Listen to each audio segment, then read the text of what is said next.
नमस्कार शेतकरी मित्रांनो, आज आपण पीएम किसान योजनेसंदर्भात माहिती बघणार आहोत। तर मग पीएम किसान योजनेचा 17वा हप्ता कधी मिळणार आहे आणि या योजनेतून काही लाभार्थ्यांची नावे कमी होत आहे, काही शेतकऱ्यांची नावे कमी होत आहेत। तर मग ती कोणत्या कारणामुळे कमी होत आहेत आणि आपले नाव या यादीत आहे किंवा नाही आहे, म्हणजे लाभार्थी यादी आपल्याला तपासावी लागणार आहे। तर मग ही लाभार्थी यादी कशी बघायची, आपले नाव आहे किंवा नाही आहे हे कसे बघायचे, आजच्या या व्हिडिओमध्ये आपण बघणार आहोत।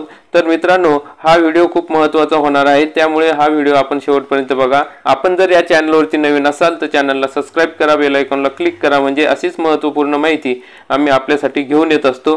चला तर मित्रांनो, बघूया की पीएम किसान योजनेचा 17वा हप्ता हा आपल्याला लवकरच मिळणार आहे। त्यामुळे पीएम किसान योजनेचा हप्ता जमा करण्याच्या अगोदर केंद्र शासनाकडून हा हप्ता कोणकोणत्या शेतकऱ्यांना मिळणार आहे याची पात्र लाभार्थ्यांची यादी पीएम किसान योजनेच्या पोर्टलवर जाहीर करण्यात येते। तर मग मित्रांनो, ही यादी जाहीर करण्यात आल्यानंतर आपल्याला इथं या ठिकाणी बघायला मिळेल की या यादीमध्ये आपले नाव आहे किंवा नाही आहे हे आपण बघणार आहोत। त्यामुळे बऱ्याच शेतकऱ्यांची नावे या योजनेतून वगळण्यात आली आहे।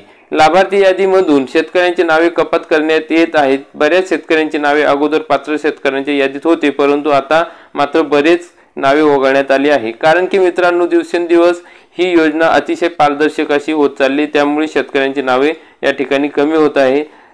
तर मग मित्रांनो, पीएम किसान योजनेचा 17वा हप्ता हा तुम्हाला नक्कीच मिळेल की नाही हे तुम्ही चेक करणे खूप गरजेचे आहे। पुढील हप्ता घेण्यासाठी लाभार्थी यादीमध्ये तुमचे नाव आहे किंवा नाही आहे हे तुम्हाला चेक करावे लागेल। मग त्या यादीत तुमचे नाव असेल तर तुम्हाला पुढील हप्ता आरामात मिळू शकतो, पण जर या लाभार्थी यादीत तुमचे नाव नसेल तर तुम्हाला हप्ता मिळणार नाही। तर मग मित्रांनो, आपण पीएम किसान पोर्टलवर जाऊन या ठिकाणी आपल्या लाभार्थी यादीत नाव आहे किंवा नाही आहे हे बघण्याच्या अगोदर आपले नाव कशामुळे कमी होऊ शकते, म्हणजे पीएम किसान योजनामधील नावे कपात होण्याची मुख्य कारणे कोणती आहेत। तर मग एक, लाभार्थ्याचे बँकेची चुकीची माहिती, म्हणजे लाभार्थ्यांनी त्या ठिकाणी बँकेची चुकीची माहिती भरली असेल तर आपलं नाव कमी होऊ शकतं। 2 नंबर आहे चुकीचा बँक अकाउंट नंबर देणे। जर आपण चुकीचा बँक अकाउंट नंबर दिलेला असेल तर त्या ठिकाणी नाव कमी होऊ शकतं। तिसरा, ती नियमात बसत नसल्यास, आपण जर या योजनेच्या लाभार्थ्यांच्या नियमात बसत नसेल आणि आपण नियमात बसत नसल्यामुळे आपलं नाव या ठिकाणी कमी होऊ शकतं। 4 नंबर आहे आधार कार्ड बँक खात्यात जोडलेले नसल्यास। जर आपण आपले बँक आणि आधार कार्ड याने लिंक केलेले नसेल तर आपले नाव या ठिकाणी या योजनेतून कमी होऊ शकेल। नंतर पीएम किसान ई-केवायसी केलेली नसल्यास। जर मित्रांनो, प्रत्येक वेळेस आपल्याला ई-केवायसी करणे गरजेचे आहे, त्यामुळे आपण ई-केवायसी लवकर करून घ्या। जर आपण ई-केवायसी केलेली नसेल तर या ठिकाणी आपलं नाव या योजनेतून कमी होऊ शकतं। तसेच जमिनीचा रेकॉर्ड अपडेट नसणे। जर आपली जमिनीचा जो रेकॉर्ड आहे तो जर आपण अपडेट करून घेतला नसेल किंवा आपला अपडेट झाला नसेल तर या ठिकाणी आपलं नाव या योजनेतून कमी होऊ शकतं। अशा प्रकारे मित्रांनो, या ठिकाणी आपले नाव या योजनेतून कमी होऊ शकते। तर मग आपले नाव आहे किंवा नाही आहे हे तपासण्यासाठी आपण लाभार्थी यादी बघूयात। मग लाभार्थी यादी बघण्यासाठी आपण पीएम किसानच्या पोर्टलवर गेल्यानंतर आपल्याला या ठिकाणी खाली आल्यानंतर अशा प्रकारे ऑप्शन दिसतील। यामध्ये बेनिफिशरी लिस्ट या ऑप्शनवर क्लिक करायचं आहे। मग बेनिफिशरी लिस्टवर या ऑप्शनवर क्लिक केल्यानंतर आपल्यासमोर अशा प्रकारची विंडो येईल। मग या ठिकाणी बघा, बेनिफिशरी लिस्ट या ठिकाणी आलेली आहे। त्यामध्ये आपलं स्टेट टाकायचं आहे, म्हणजे राज्य टाकायचं आहे। नंतर डिस्ट्रिक्ट म्हणजे जिल्ह्याचं नाव त्या ठिकाणी सिलेक्ट करायचं आहे।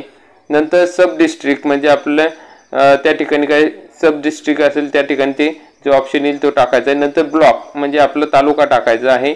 नंतर या ठिकाणी विलेज टाकायचं आहे, म्हणजे तुम्ही ज्या गावाचे रहिवासी आहात त्या तालुक्यातील ते आपोआप नाव तुमच्या समोर येईल आणि त्या ठिकाणी ते नाव, गावाचं नाव सिलेक्ट करायचं आणि गेट रिपोर्टला क्लिक करायचं आहे। गेट रिपोर्टला क्लिक केल्यानंतर तुमच्या समोर या ठिकाणी यादी येईल। मग त्या यादीमध्ये तुम्ही तुमचं नाव तपासू शकता।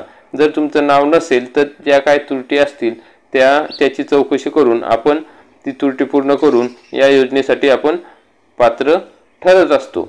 तर त्यामुळे मित्रांनो, या ठिकाणी अशा प्रकारे लाभार्थी यादी आपण बघू शकतो आणि पुढील येणारा 17वा हप्ता आपल्याला मिळू शकतो। त्यासाठी आपण सर्व KYC वगैरे अपडेट करणे गरजेचे आहे।